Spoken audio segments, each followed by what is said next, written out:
নমস্কার বন্ধুরা, আজ আমি আবারও চলে এসেছি আপনাদের সামনে আবারও একটি নতুন রেসিপি নিয়ে। তো সামনেই রাখি পূর্ণিমা, তো রাখি পূর্ণিমায় শুধু ভাইদের রাখি বাঁধলেই তো হবে না, একটু মিষ্টিমুখও করাতে হবে। তো সেই কথা মাথায় রেখে রাখি পূর্ণিমা স্পেশাল আমি এই মিষ্টিটি বানালাম। তো চলুন দেখি কিভাবে বানানো যায় এই মিষ্টিটি। এখানে আমি ফ্রাই প্যান বসিয়ে দিয়েছি, ফ্রাই প্যানের মধ্যে দিয়ে দেবো একটু দুধ। এখানে আমার 1 কাপ মতন দুধ দিয়েছি, দেখুন 1 কাপ মতন দুধ রয়েছে, ফোটানোই ছিল। আর দেখুন দুধটা ফুটতে লেগেছে। এবার আমি দিয়ে দেবো একটু খোয়া ক্ষীর, এটা মেল্ট করে নেব। আর একটু দিয়ে দিলাম, দিয়ে দেবো চিনি, 1.5 চামচ মতন দিয়ে দিলাম। আমার খোয়া ক্ষীরটাই চিনি দেওয়া ছিল, যার জন্য আমি 1.5 চামচ দিলাম। আপনাদের যদি চিনি দেওয়া না থাকে খোয়া ক্ষীরে, তাহলে একটু বেশি দেবেন। দেখুন এটা অনেকটা শুকিয়ে গেছে। আমি এখানে নিয়ে নিয়েছি কাজু আর কিশমিশ কুচোনো, এগুলো আমি এর মধ্যে দিয়ে দেবো। আপনারা চাইলে আরও ড্রাই ফ্রুটস ইউজ করতে পারেন। তো আমি এখানে শুধু কাজু আর কিশমিশ দিলাম, আপনারা চাইলে পেস্তা আমন্ড এগুলোও দিতে পারেন। মিশিয়ে নেব। তো দেখুন এটা আমার হয়ে গেছে, প্যান থেকে উঠে উঠে আসছে। এবার এটা আমি নামিয়ে নেব। এখানে আমি একটা বাটি বসিয়ে দিলাম, দিয়ে দেবো 1 বাটি জল, আর দিয়ে দিলাম এখানে 1/2 বাটি চিনি। যেটুকু চিনি দেবো তার ডবল জল হবে। এবার এটা আমি মেল্ট হতে সময় দেব। দেখুন এখানে আমি নিয়ে নিয়েছি ছানা, এর মধ্যে আমি দিয়ে দেবো 1 চামচ ময়দা, দিয়ে দেবো 1/2 চামচ মতন সুজি, আর দিয়ে দেবো একটু ঘি। 1 চামচ মতন ঘি দিয়ে দিলাম। এটা আমি ভালো করে মাখাতে হবে। তো এটাকে আমি হাতের এই পামের সাহায্যে এটাকে ম্যাশ করব। এটাকে ভালো করে ম্যাশ করতে হবে। তো দেখুন আমার মাখানোটা কমপ্লিট হয়ে গেল, একটা স্মুথ ডো তৈরি হয়ে গেছে।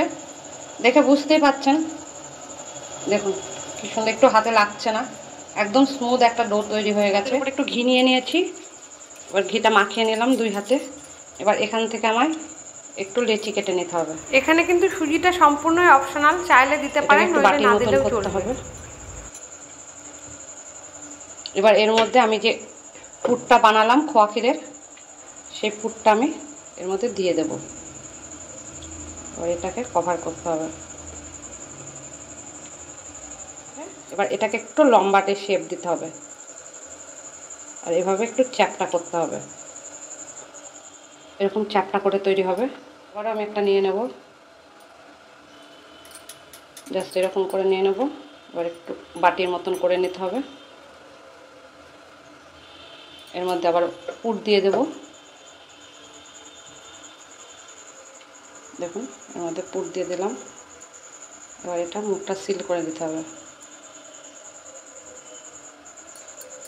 ভালো করে বন্ধ করে নিলাম।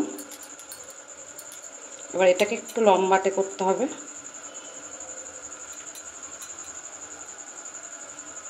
দেখুন এরকম করে বানাতে হবে। এভাবে আমি সবগুলো করে নেব। দেখুন এগুলো আমার সব তৈরি করা হয়ে গেল। এখানে আমার 10টা তৈরি হয়েছে, আর এদিকে আমার চাপটা ফুটতে লেগে গেছে। আমি আরও 1/2 বাটি জল দিয়েছিলাম, আর কিছুটা চিনিও অ্যাড করেছিলাম। এখানে আমার মোট 1.5 বাটি জল আছে, আর সেই বাটিরই 1/4 বাটি চিনি আছে। তো এবার আমি এগুলো এর মধ্যে দিয়ে দেব।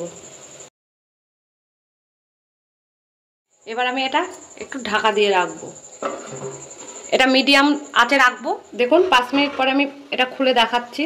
দেখুন এগুলো ফুলে ওপরে উঠে গেছে। তো এটা আমার মিনিট 20 থেকে 25 মিনিট এটা আমায় ফুটিয়ে নিতে হবে। আমি এলাচ দিতে ভুলে গেছিলাম, 2টো এলাচ টুকরো দিয়ে দিলাম। তো দেখুন আমি 10 থেকে 12 মিনিট পর চলে এসেছি। এটা খুলে দেখে নেব। দেখুন কীরকম ফুলে গেছে। এগুলো আমি উল্টিয়ে দেবো। এটা সাবধানে উল্টাবেন, নইলে ফেটে যাবে। এটা আমি আরও 10 মিনিট ঢাকা দিয়ে রাখবো। আমার এটা কমপ্লিট হয়ে গেছে। দেখুন একটা আমার ফেটে গেছে, আমার অসাবধানতার জন্যই ফেটে গেছে। আমি এটা নামিয়ে নেব। আর আমি এই গ্যাসের উপরে বসিয়ে দিলাম ফ্রাই প্যান, দিয়ে দেবো দুধ। দুধটাকে আমায় ঘন করতে হবে। তো দেখুন দুধটা আমার ফুটতে লেগেছে। এটা আমার জাল করাই দুধ ছিল, সকালে আমায় ঘোষ দিয়ে গেছিলো। তো সকালে সময় পাইনি ভিডিওটা বানানোর, এখন করছি। এখানে প্রায় 600 মতন দুধ রয়েছে, মানে 1/2 লিটারের বেশিই রয়েছে। এবার দুধটাকে আমায় ঘন করতে হবে, এটাকে জাল করে ঘন করিয়ে নিতে হবে। এখানে আমি দিয়ে দেবো চিনি। এখানে আমার 5 চামচ চিনি দিলেই হয়ে যাবে।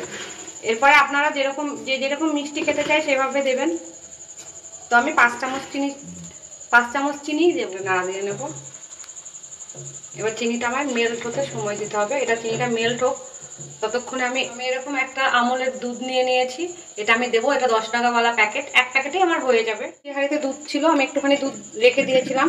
ঈষৎ উষ্ণ গরম আছে, এই দুধের মধ্যে আমি এটা গুলে নেব।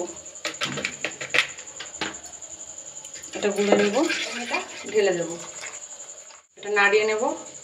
এখানে আমি নিয়ে নিয়েছি 4টে এলাচ, এলাচগুলো আমি গুঁড়ো করে নেব। তো আগে এলাচের দানাগুলো বের করে নিতে হবে, এলাচের দানাগুলো বার করে নেব, খোসাগুলো নেব না। তো দেখুন এলাচের গুঁড়োগুলো আমি করে নিয়েছি, এবার এটা আমি মিশিয়ে দেব। এটা মিশিয়ে নেব, নামানোর আগেও দিতে পারেন এলাচের গুঁড়ো, আবার মিডিল পথেও দিতে পারেন। তো দেখুন এটা আমার তৈরি করা হয়ে গেছে ক্ষীরটা। আমি চামচ দিয়ে দেখাচ্ছি কতটা থিকনেস হয়েছে, দেখুন কতটা ঘন হয়ে গেছে। এর থেকে আমার আর বেশি ঘন লাগবে না, আমার এই ঘনত্বটাই লাগবে। এবার আমি এগুলো একটা একটা করে তুলে নেব, এটা আমি এর মধ্যে দিয়ে দেব। তো আমি সবগুলো দিয়ে দিলাম, 7 থেকে 8 মিনিট ফুটিয়ে নিলেই হয়ে যাবে। তো দেখুন এটা আমার আরও ঠিক হয়ে গেছে, আমি এখানে 5 থেকে 7 মিনিট ফুটিয়ে নিয়েছি। তো এবার আমি গ্যাসটা অফ করে দেখুন এটা কমপ্লিট হয়ে গেছে। এটা একটু ফ্রিজে রেখে খাবেন, তাহলে এটা খেতে কিন্তু খুব সুন্দর লাগবে। অন্তত 2 ঘন্টা ফ্রিজে রাখবেন ঠান্ডা করে, তাহলে খেতে ভালো লাগবে। তো ভিডিওটা তখন দেখার জন্য অনেক ধন্যবাদ। ভিডিওটাকে অনেক অনেক করে লাইক করুন, শেয়ার করুন, আর এই চ্যানেলটিকে সাবস্ক্রাইব করে রাখুন, যাতে আগামী ভিডিওগুলো আপনারা খুব সহজে আর তাড়াতাড়ি পেয়ে যান। সামনেই রাখি পূর্ণিমা, তো রাখি পূর্ণিমাতে এই মিষ্টিটি একবার বানিয়ে নিন। আর ভাইদেরকে তো শুধু রাখি বাঁধলেই হবে না, একটু মিষ্টি মুখও করাতে হবে। তো এই মিষ্টিটা বানিয়ে ভাইদেরকে দিন। আমি আমার ছেলেকে দেবো, খাওয়ার জন্য দাঁড়িয়ে আছে। আমার এই মিষ্টিটা একটু লালচে হয়ে গেছে, কারণ আমার চিনিটা খুব একটা ভালো ছিল না, ছোটো দানার চিনি ছিল, চিনিটা লাল লাল ছিল। আপনারা কি করবেন, মোটা দানার চিনি নেবেন আর সাদা দেখে চিনি নেবেন, তাহলে মিষ্টিটা কিন্তু একদম সাদা হবে।